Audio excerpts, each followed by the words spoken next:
Hi, everybody. Welcome. Thanks for coming. Today, the topic of the panel is the tech that we'll all be using next cycle. There's an infrastructure focus here, primarily in the Ethereum ecosystem. We have representatives from Polygon, Off-Chain Labs, and OP Labs here. So yeah, let's jump right into it. So all the teams on this panel, you guys are all focused on scaling Ethereum. I think want to start with why Ethereum. Why do you guys choose? Should we intro? Or? If you want to, yeah, go ahead. Sorry. Hey, everyone, I'm a co-founder at Polygon. I co-lead the ZK R&D efforts. I'm Tess. I am head of product at OP Labs. Hey, I'm Steven. I'm co-founder and CEO of Off-Chain Labs. We build the Arbitrum technology stack.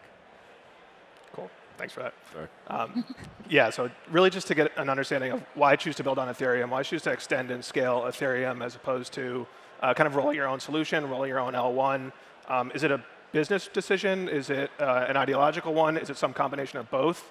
Brandon, I want to start with you because you previously worked at Mir and then kind of transitioned into the L2 world. What kind of underpins that rationale for you to move back to like scaling Ethereum? Yeah, so I think that's a good question. For us, so before joining Polygon, we're building a ZK-powered L1. And that was actually a really difficult decision to do that because Daniel, my co-founder, and I both entered crypto through Ethereum. Yep. And so we went to early Ethereum meetups in like 2015, 2016. And we really identified with the ethos of the Ethereum community. And so for us, joining Polygon was this amazing opportunity to kind of come back to the Ethereum community. And so I think that it's definitely the network effects. So it's definitely the liquidity, tooling, everything that exists in the Ethereum ecosystem. But I think that like a lot of those things are sort of mercenary. Like capital is mercenary. It can be incentivized. It can flow to other ecosystems. But I think that organic developer activity kind of follows ethos. And I think that Ethereum has demonstrated that it leads on values and ethos and it really articulating a vision for the future of crypto, and I think that's really important, and that's why we're really happy to be in the Ethereum community. Definitely agree. Tess? Yeah, so I think for OP Labs and for Optimism, and then for me personally, there's a couple different aspects to it. So Optimism was founded by a bunch of Ethereum OGs, and the name of the game had been scaling Ethereum since day one for Optimism. Actually, since before day one for Optimism, since a lot of those founders had worked on the Plasma Group, which was another Ethereum scaling initiative. Personally, I am not an Ethereum OG. I've been in crypto since 2015, but I've worked with a bunch of different ecosystems. I started in Bitcoin, actually, and then I worked with Stellar, and then I was in Cosmos for a couple of years. So I've seen a lot of different approaches. But most recently, before joining OP Labs, I was at Twitter, where I was leading a bunch of our crypto initiatives. And it was there that I saw how powerful and honestly how dominant Ethereum is and how it's becoming. Our users at Twitter wanted to be interacting with the Ethereum network because that's where their NFTs were, that's where their communities were. And so when I left Twitter, I knew that I really wanted to get deep into the Ethereum space. And that's why I'm here and why I'm so excited about this. So Off-Chain Labs is interesting because the Arbitrum technology, like if you look back, go on YouTube and look and search for Arbitrum and look back a little bit and get past all those recent more hype videos, you'll find a 2014 video of a Princeton seminar, which my co-founder Ed was leading. And the reason I mentioned the date, it was a fall 2014 semester. This is before Ethereum existed. So we've been thinking about scaling smart contracts in theory even before there was a smart contract platform to scale, because the problem was interesting. But once we actually fast forward a few years, we published a paper, we're ready to actually commercialize this and build a product. It was super clear from day one, and from day one of Off-Chain Labs existing, we were building on Ethereum. And I think it's to echo some of the sentiments, it's twofold, and they kind of they go hand in hand. So at the core, it's the values of Ethereum, the decentralization and security as paramount, which we believe in. That's where scaling is important. Like if you don't care about security and decentralization, we know how to scale on layer one. We know how to scale on AWS, right? We don't need blockchain. So scaling, in my opinion at least, only makes sense in the context of a system that really prioritizes security and decentralization. And then you need that third prong, like how do we scale? And that's one thing. So there's the technical, and there's also the technical So Ethereum is the only network that actually does security and decentralization as the most important part. I'm not saying anything negative at other networks. It's a trade-off space, but at least that's where I believe the values stay. And then it's also, to be honest, it's pragmatic and ecosystem. If there are enough people that believe this, and there are, the activity just moves to Ethereum, and it just becomes a self-fulfilling prophecy. So if you look today, I can go on and on and on about the values of Ethereum, of decentralization, and why Ethereum is important. But also, it has the mind share today. And even if I cared about none of that, if I'm a new builder, I just want to build where the people are, because this snowball went into effect, like the early stages of the snowball are probably because of the values of security and decentralization, but it's attracting more and more and more innovation of those who don't even care about that anymore, and that's just like where the innovation is at today. Yep. Definitely. Yeah, thanks for that, guys. I think over the last year, we've seen this explosive growth of L2s for all of your respective ecosystems. And what's pretty interesting is that in the last few months, each team, Polygon, Optimism, and Arbitrum, you guys have really laid out a strategy for this multi-chain future, this multi-chain vision.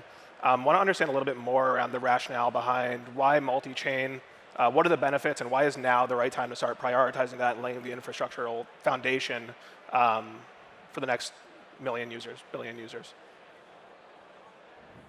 You want to take that? Sure. So I'll actually start by bringing this back to some of the things I saw when I was at Twitter.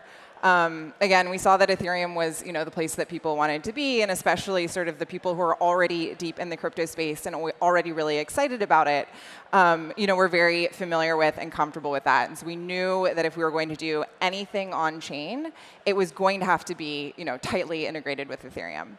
At the same time, I was working on stuff at Twitter in the middle of the last bull market, and transaction fees were very, very high, right? Like, it could cost $100 to do something pretty simple, like update a field on your ENS name. And so we just looked at that, and we were coming to the conclusion that if we were going to do anything on chain, it was we were going to end up using an L2 or something like that. Now, what we're seeing from our customers, our Optimism customers, OP Chains customers, is that they're looking for a lot of those same things, right? They're looking for dedicated block space that will be tightly integrated with Ethereum, that will use the EVM and have a very similar security model, and all of that. It's sort of like building your own lane on the highway, right? So your applications and your community won't have to vie with everyone else trying to use the Ethereum network over those transaction fees. Definitely. So my goal, I agree with everything Tess said, which is basically, so we have a product called Arbitrum Orbit, which is the ability to openly and permissionlessly launch your own chain, customize it. You choose the fee token, you choose the governance token, you do whatever you want with the code and run your own chain. I guess the slightly controversial, I don't really think it's controversial thing I'll say, is from my perspective, there was, as Tess mentioned, there's a market need and demand for people that want this and want to have their own chains, and we have a product that meets that.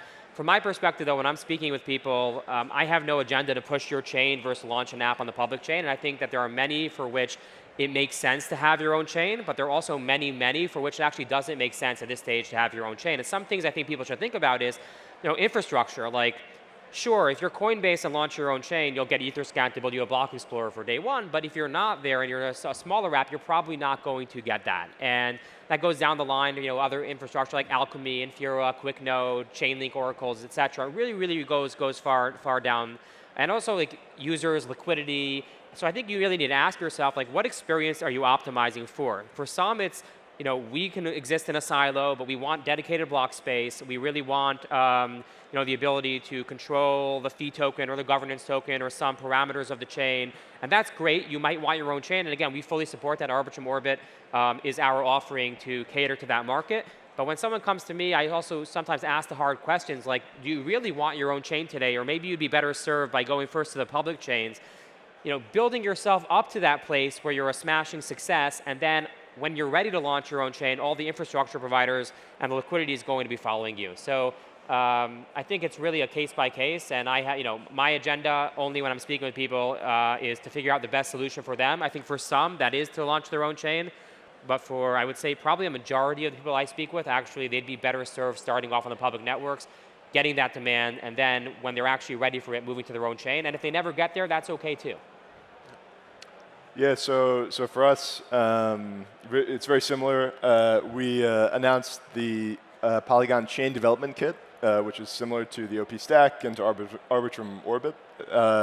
It's a way for anyone to spin up new chains. For us, it's about two things. It's about giving developers and users choice, and also providing additional scalability. So on the choice side, I think that we tend to be like a little bit opinionated about prioritizing decentralization and sort of making infrastructure choices that are supposed to apply to every use case and every chain. But for certain use cases, it's actually better to prioritize low latency and immediate confirmations. Like for a gaming application, you actually don't really care that much about censorship resistance in many cases. And so being able to have a chain that has a centralized sequencer is actually a really powerful thing. And so we feel like providing developers and users the ability to make those trade-offs for themselves is a really important part of kind of the app chain thesis. And then to echo what Tess said, I think that scalability is a really important component of like how we like think about providing like the scaling properties of Web 2 to Web 3. So being able to, like in the same way that on the internet, when there is increased demand for bandwidth, we can build new infrastructure. The multi-chain, app chain approach kind of gives us an analog in Web 3 where as demand for block space grows, we can add more block space. And so I think that providing scalability and for Polygon, kind of stitching those chains together with zero-knowledge proofs is like a really important part of how we see the future developing. Cool. I actually would love to piggyback on something Steven said. I completely agree with your controversial take. Maybe not so controversial, I'm not sure. But you know, one thing that we've seen with OP chains at Optimism is projects that come to us that are interested in having some sequencer revenue. So they actually view launching their own chain as perhaps another business opportunity. But the reality is that right now, if you launch your own chain, you're also sort of you're paying DA costs, data availability costs on Ethereum L1 on your own. And so you really need to be prepared to have like a pretty high volume, thriving ecosystem on your chain. The analogy that I use sometimes when I'm talking to folks who are coming to us and who are interested in launching a chain is that it's a little bit like getting on the bus, right? Versus like launching your own bus company. Being on a public chain is like taking the bus. You're going to be on there with lots of other people. It might be crowded at rush hour. You might not be able to get a seat. There's trade-offs there. But ultimately, you're only paying your own bus fare. Whereas when you're launching your own chain, it is really like setting up and running your own bus. And you have to pay the costs for running that bus, regardless of whether anyone's on it or not.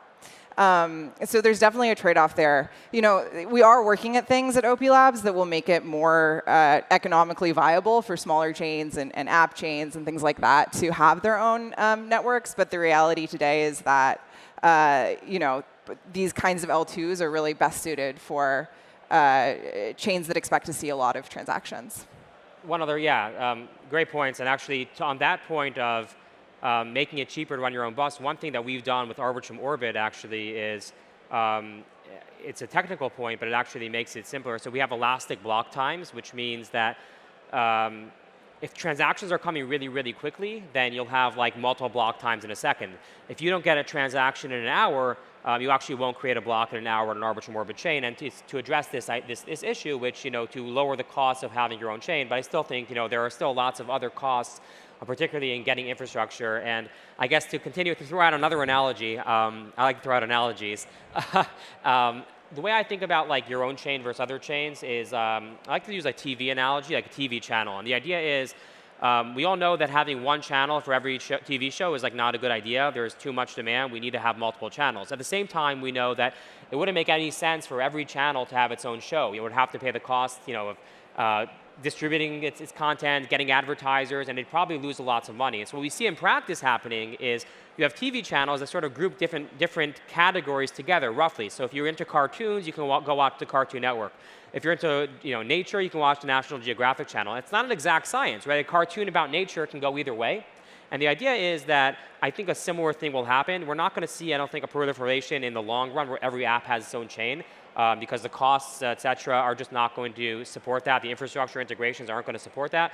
But I do think we'll see verticals. And one of the cool things is, I don't think we have any idea today about what the verticals we'll see are. Like, we know NFTs, we know gaming, we know DeFi, but like, this is early days. And I think we'll see another dozen really cool verticals pop up in the coming years.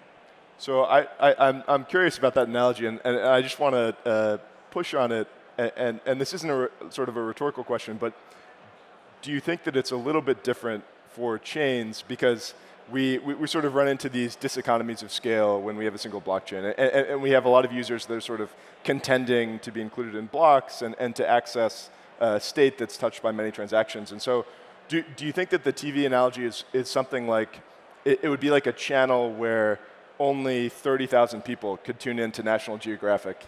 And so like in that model, do we need a bunch of National Geographics to kind of provide capacity for everyone to see it? Yeah, so one thing is, like, analogies are never perfect, and it's sort of, a mental model, like, framing it, but definitely, we can destroy this analogy in many ways, for sure. It's mental amount. But to answer your question specifically, I think, like, we also have to do work on parallelization and sharding and actually creating chains that can handle more capacity in parallel.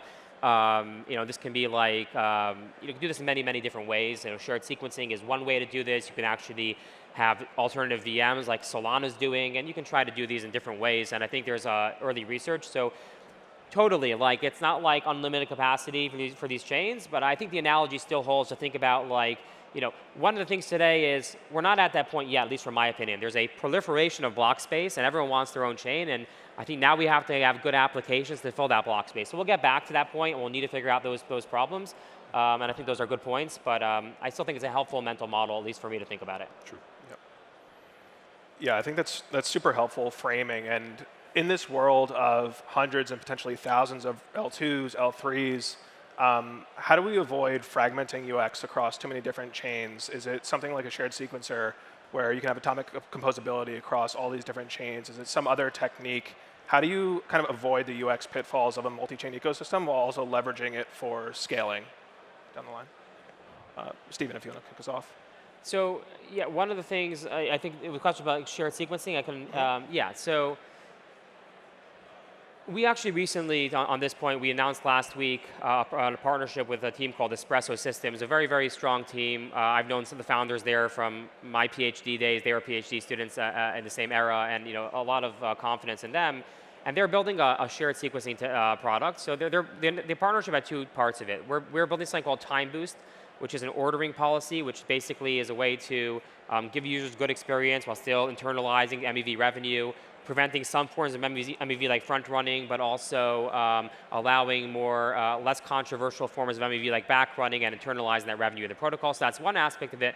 But the second one is shared sequencing, and it's this ability. And shared sequencing is, again, a bit of a buzzword. The idea is, chains that have a single sequencer, and you can do things like potentially conditional inclusion or conditional execution. There are things that you can do to make bridging better or make the interop better.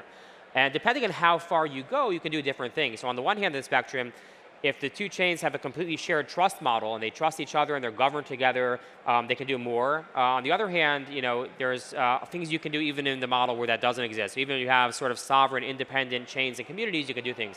I'm personally more of a believer in the second one, and I'll tell you why. I think, to get to a point where, and that's why we actually decided to work with Espresso and not build something ourselves at Off-Chain Labs, because the idea is, if every roll-up team, if the three of us up here and the other dozen that exist decide, hey, we're going to build our own shared sequencing interop technology, I don't think we'll accomplish anything. The same way we have 3 roll-up teams now, we'll have dozens of interop technologies, but they won't actually create any real interop, because everyone will, I don't expect either of you to be able to submit to an interop solution I build, and I don't expect myself to be able to do that with you. So, one of the reasons we're excited to work with Espresso is, it doesn't have to be them. They're the ones we believe in. But the idea is an open, neutral platform where chains across these boundaries, can reach across the aisle and say, how can we create the best interop experience for users to have not a united Arbitrum stack or not a united Optimism stack or Polygon stack, but how can we have a united Ethereum stack? So that's the flavor of shared sequencing, which I'm really, really excited about, enabling an open, neutral, shared sequencing base.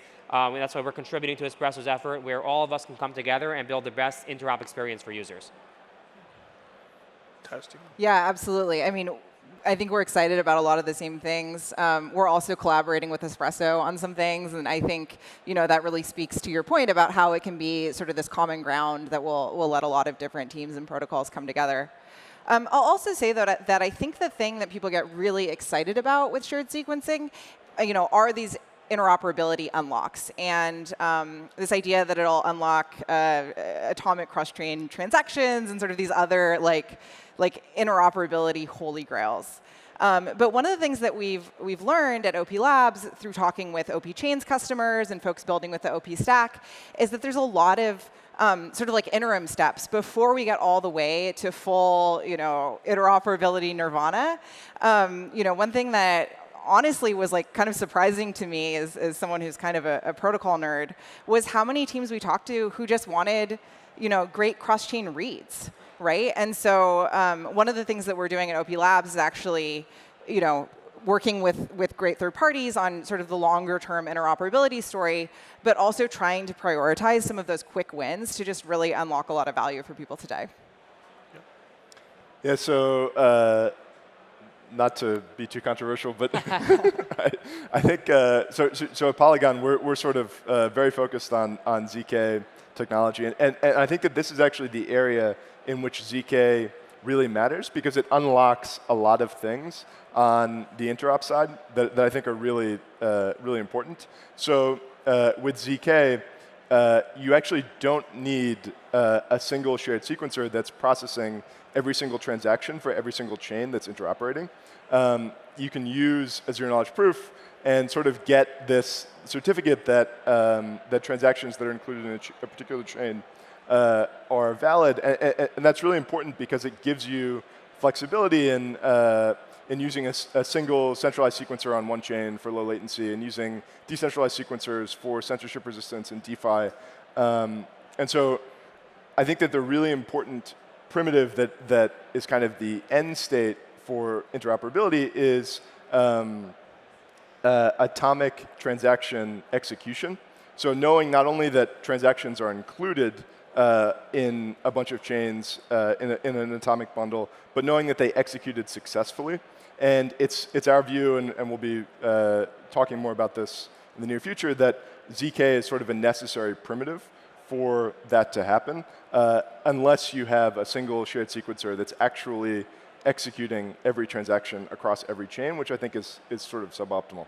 So I'm going to push you a little bit on that. I don't think it's a controversial take, actually. I think it's if we have the technology to do that, I think it's a wonderful take. I'm just going to push you on the state of the technology because, and by the way, I'm not like the biggest shared sequencing. Like I think that I think that creating autonomy, not collapsing to a single trust model is actually very important because you don't want all the different chains and the sequencer to be correlated if something happens. If there's a hack in one, you don't want that. So I'm not here coming and saying that we have a perfect solution, but I do think that there's an overstatement on the technology side on the powers of ZK here, at least as we have it today. Because the shared sequencing experience that when I speak to customers and developers that they want is a very fast and instant experience. What this means is 2 transactions come in, and we can actually do a conditional execution quickly and give a response quickly.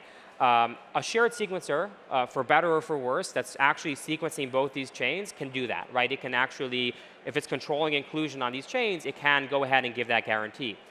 If you start introducing ZK proofs, you have to deal with the proving time. And the proving time today, and you guys, by the way, and you guys and the others in the industry have done a fantastic job in taking the proving time down from days to hours to, in many cases, I think minutes, as I see it.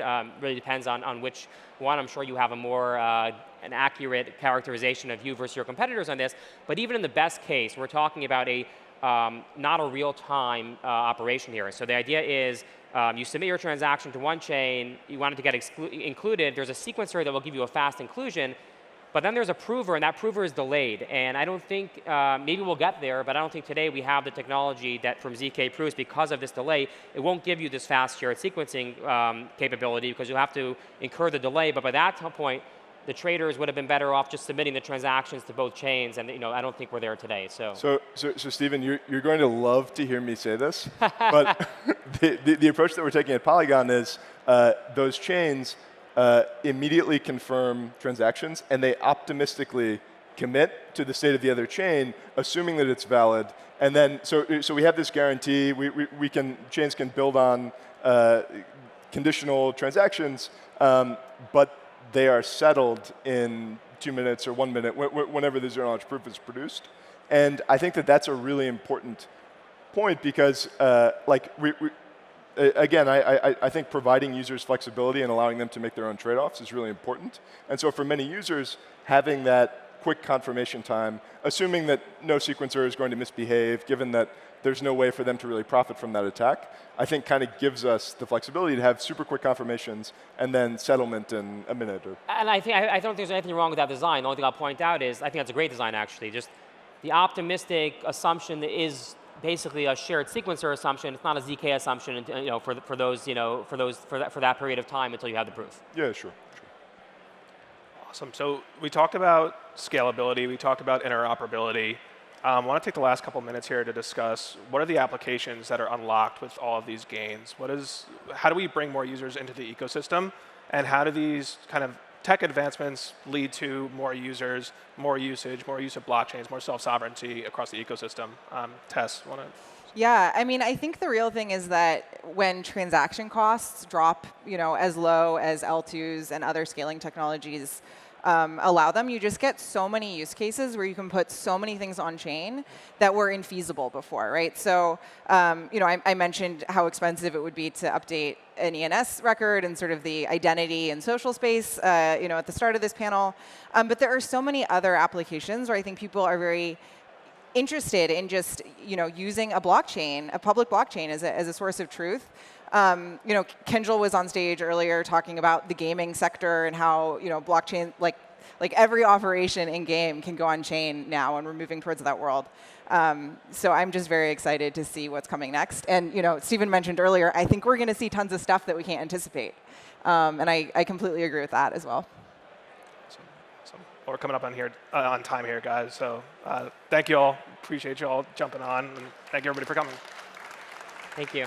Cool.